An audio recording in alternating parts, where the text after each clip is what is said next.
Rebecca, otherwise known as Becky Reusch, was born in Germany on September the 21st, 2003, and lived with her parents in Germany's capital city of Berlin. She went to school, spent time online talking with friends, and she had big dreams of becoming either a stewardess or a model when she was finally finished at school.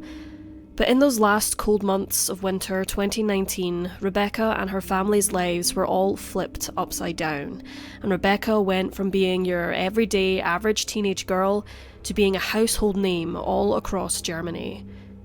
It all started when Rebecca headed over to her sister's house on February the 17th.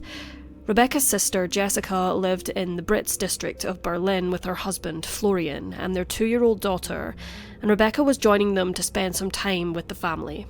It was a school night. Both Rebecca and Jessica had to be up early the next morning, so they spent a quiet evening in before Jessica went to bed and Rebecca headed to the couch to sleep. Jessica was up and out of the house to drop her daughter off at daycare and then headed to work by 7 the following morning. Rebecca was supposedly still asleep on the couch at the time, but according to Florian's later statement, Rebecca was already long gone by then. Florian had been out all the night before, and supposedly hadn't spent any time with Rebecca that night at all. According to his own statement, he'd come back in the early hours of the morning and headed straight to bed, but there was some point that morning when he decided to reach out to Rebecca. Florian said that he knew Rebecca had school the following morning and he didn't want her to miss it.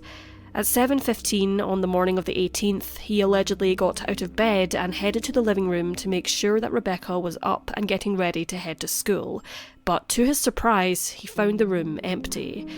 Thinking that this meant that Rebecca had either left with or around the same time as Jessica, Florian didn't go looking for Rebecca and practically forgot the whole thing. That was until his mother-in-law called him later that morning and asked if he knew where Rebecca was. Rebecca's mother had been trying to get in contact with her daughter all morning. She'd first called Rebecca before 7:15 a.m, but Rebecca's phone had been switched off and the call hadn't gone through. Her mother had then sent her a message through WhatsApp, which was delivered to Rebecca's phone around 8:40 that morning, but wasn't read. Things then got more serious when Rebecca didn't show up for school when it started at 9:50 later that morning, and both of her parents reported their daughter as missing. The police immediately took Rebecca's disappearance seriously and sprang into action. While teams were combing the neighbourhoods and looking anywhere they could think that a teenage girl would run off to, others were back at the place where Rebecca had last been seen alive, her sister's home.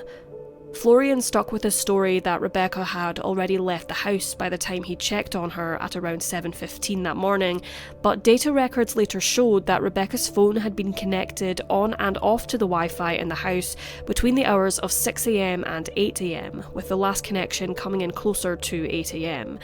This meant that either Rebecca had really left the house, like Florian had said, but had also left her phone behind, or something about Florian's timeline wasn't quite adding up. Investigators searched the property, looking for the missing link between Florian's statement and the data they already had, but what they found only made Florian's version of events look shadier and shadier. Most of Rebecca's clothes were missing. So was her phone, her wallet, her handbag, backpack, and her camera, meaning that Rebecca hadn't left her phone behind for it to connect to the Wi-Fi in the house later than Florian remembers noticing that Rebecca was gone after all. But there was something else that made the investigators worry that they were only getting further from the truth. Also missing from the house itself was a large purple blanket, fibres of which were later found in the boot of Florian's car.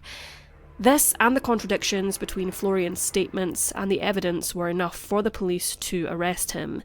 They had already discovered that Florian had been online during the early morning hours when he'd come home from the party and had supposedly been asleep, but the police had heard something that made them even more concerned for Rebecca's safety, and they wanted to act on it sooner rather than later. They'd found out that Florian had made 2 trips, one on the morning of the 18th of February when Rebecca went missing, and the other on the evening of the 19th. Both of these trips took Florian east towards Poland. Florian has never given an explanation for these trips to remove suspicion from him or telling of his motivations for needing to travel at all that way when his sister-in-law was missing. In fact, a later interview given to the press by Rebecca's father, Bernd, only added fuel to the fire and landed Florian in the hot seat yet again. When asked about Florian's trips towards Poland, Bernd said, "The whole thing is connected to something else that I am not allowed to talk about." And the thing that Bernd may or may not have been allowed to talk about were in the growing rumours and speculation that Florian had been involved in the drug business in Poland. This theory has continued to grow in momentum, especially with online and sofa sleuths determined to bring an end to this case. But so far, aside from rumours and speculation, there has been little to no evidence to prove that Florian is allegedly involved in the Polish drug world. That may be expected in a case like this, when there's very little to go off of, but perhaps the most surprising part of all of this, and the part that damages the theory that Florian actually had something to do with Rebecca's disappearance, is that Rebecca's family have stood by him during the entire course of the investigation. He's even still represented by their family lawyer, but that doesn't mean that others believe his story as much as Rebecca's family seem to. A week after Rebecca was reported missing, the Homicide Commission took over the investigation, making it very clear that the official stance of the police was that they wouldn't be bringing Rebecca home alive. The initial inconsistencies in his statements were enough for Florian to be arrested, but he was released again on March the 1st, 2019. He was rearrested again on the 4th of March with the discovery of the blanket fibres and Rebecca's hair in the boot of the car, but that was all the police had to prove that Florian had done anything to Rebecca at all. At the end of the day, the physical evidence the investigators had against him all boiled down to this. They were looking at Florian's car, which had fibres from the blanket in it and pieces of Rebecca's hair, which could have innocently come from putting her things in the boot, and that was that. The police were forced to release Florian again on the 22nd of March, but he has remained the prime suspect in her disappearance in the years that have followed. In a later statement in 2020, a full year after Rebecca had gone missing, the prosecutor's office said, "We continue to operate under the assumption that Rebecca did not leave her brother-in-law's house alive. All alternative explanations can be ruled out after our investigation. There is absolutely no evidence that she left the area of the house of her own volition." But this firm and unyielding stance on behalf of the investigators is exactly the reason why some people believe that Rebecca hasn't been found yet. According to people who knew Rebecca, she was very close to a boy her own age online, and there was a possibility that she had run away to be with him. This boy was later traced and questioned and cleared of any involvement in her disappearance, but a relative of Rebecca's reported seeing her waiting on the side of a road the same morning that Rebecca went missing. This claim was further substantiated by later alleged sightings of Rebecca in places like Krakow, Poland, and others from an island in Spain.